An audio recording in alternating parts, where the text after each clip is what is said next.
और दलालों का सिंडिकेट मैं आपको बता दूं कि टिकट पता नहीं कैसे जो टिकट बाकी लोगों को मिल नहीं पाते थे, वो दलाल कहीं न कहीं से उनका इंतजाम कर देते थे। और तत्काल टिकटों का यह हाल था कि मुंबई के दलाल से आप बात कीजिए और टिकट आपको जौनपुर के काउंटर का और देने वाला आपको बनारस में टिकट दे करके जाता था। ये हाल है। नमस्कार, मैं संजय पांडे और आप देख रहे हैं समाज की बात। पिछले एक दो वीडियो में हमने जो भारतीय रेल है उसने फैसला लागू किया था, हमने उस पर एक अपनी प्रतिक्रिया व्यक्त की थी और हमने कहा था कि ये हो नहीं सकता। हमने अपने वीडियो में कहा था और डिपार्टमेंट था, उसने कहा कि वेटिंग टिकट धारक अब बोगियों में नहीं जा सकते। देने का असर ये हुआ कि वेटिंग टिकटों की बिक्री कम हो गई और रेलवे डिपार्टमेंट का भी काफी नुकसान हुआ।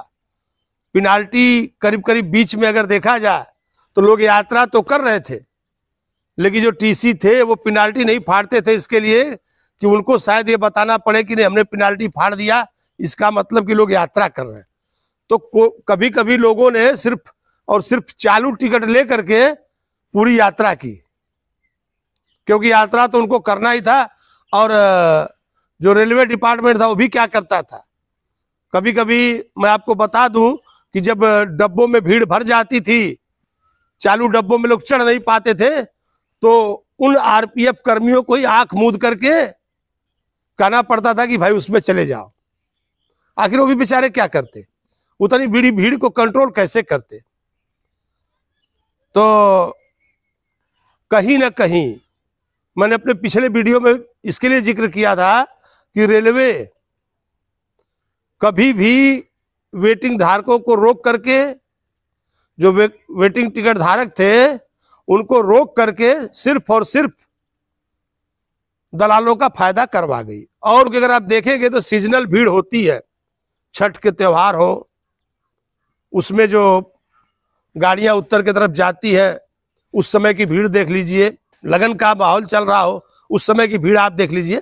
तो बिना वेटिंग वालों के या बिना उसमें पेनाल्टी फड़वाए स्लीपर की बोगियों में बिना उसमें चढ़े हुए कभी भी यात्रा पूरी नहीं हो सकती। और अगर आप देखेंगे तो जितने भी लोग थे वो कहीं ना कहीं यात्रा किसी न किसी प्रकार से अपनी पूरी की और अपने गांव तक, अपने गंतव्य तक पहुंचे। लेकिन उसमें अगर किसी का ज्यादातर फायदा हुआ तो दलालों का था।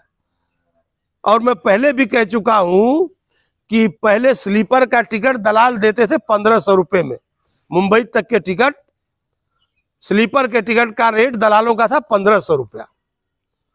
और जैसे ही सरकार ने यह कह दिया कि नहीं वेटिंग टिकट वाले उसमें यात्रा नहीं कर सकते हैं, तो सबको लगा कि नहीं हमको टिकट कंफर्म लेना ही है और हमको कंफर्म टिकट चाहिए। तो वो कंफर्म टिकट की मारामारी के चलते दलालों ने जो वो 1500 का रेट था उसको 2500 कर दिया। और जो एसी में, थर्ड एसी वगैरह में जो उनका रेट चल रहा था, जो 2000 के टिकट थे वो 3000 में देते थे और उसका टिकट 3500 रुपये, 4000 रुपये तक दलाल लेने लगे। और दलालों का सिंडिकेट मैं आपको बता दूं कि टिकट पता नहीं कैसे जो टिकट बाकी लोगों को मिल नहीं पाते थे, वो दलाल कहीं न कहीं से उनका इंतजाम कर देते थे। और तत्काल टिकटों का यह हाल था कि मुंबई के दलाल से आप बात कीजिए और टिकट आपको जौनपुर के काउंटर का और देने वाला आपको बनारस में टिकट दे करके जाता था। ये हाल है। यानी उन 2500 रुपये के टिकट में कितने लोग उसमें शामिल, इसका कोई ठिकाना नहीं। और नुकसान अगर हुआ किसी का तो वो सिर्फ और सिर्फ पब्लिक का, और दूसरा नुकसान हुआ रेलवे का। और अगर यही काम सरकार ने नहीं करवाया होता या रेलवे डिपार्टमेंट ने नहीं करवाया होता, अगर उसने वेटिंग टिकट धारकों को जाने से नहीं रोका होता, तो ये बातें बढ़ती नहीं थी। ये जो रेट था ये रेट उनका बढ़ता नहीं था। अब रह गई बात दूसरी ये कि कुछ लोगों ने कहा कि जो रेलवे डिपार्टमेंट है उसने एसी की बोगियां बढ़ा दी ताकि स्लीपर अगर आप देखेंगे तो स्लीपर करीब करीब हर ट्रेनों में स्लीपर कम करते गए और एसी की बोगी बढ़ती गई। उससे जो गरीब तबका था उसको दिक्कत हुई, क्योंकि जो टिकट 600 के थे वो 1800 के हो गए। पहला डिफरेंस तो वही हो गया और उससे शायद रेलवे का कुछ मुनाफा हुआ होगा। लेकिन इस कारणों से, हालांकि रेलवे की इसमें दलील भी थी कि नहीं, इससे क्या होगा कि जो रेल की रफ्तार है वो बढ़ाई जा सकेगी और जो बोगियां पैक होती हैं या बंद होती हैं उस हिसाब से रेल की रफ्तार पर असर पड़ता है खुली हुई बोगियों से।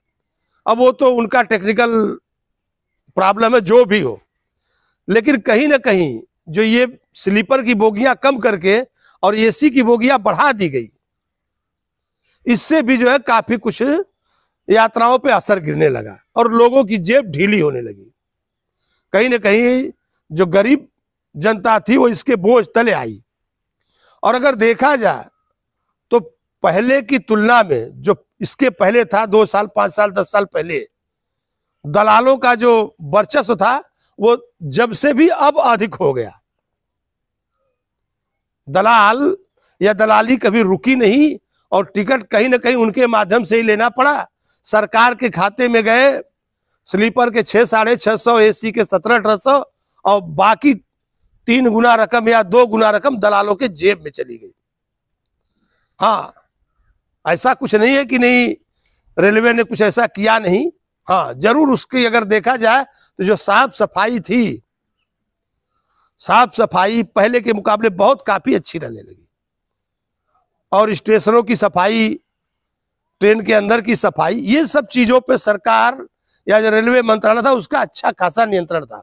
लेकिन जो टिकटों की कालाबाजारी होती थी उसको रोकने में बिल्कुल नाकामयाब रही। और मैं रेल मंत्री जी का ध्यान आकर्षण चाहूंगा कि आखिर कुछ न कुछ ऐसा इंतजाम किया जाए जिससे कि टिकट की जो कालाबाजारी है उसको रोका जा सके।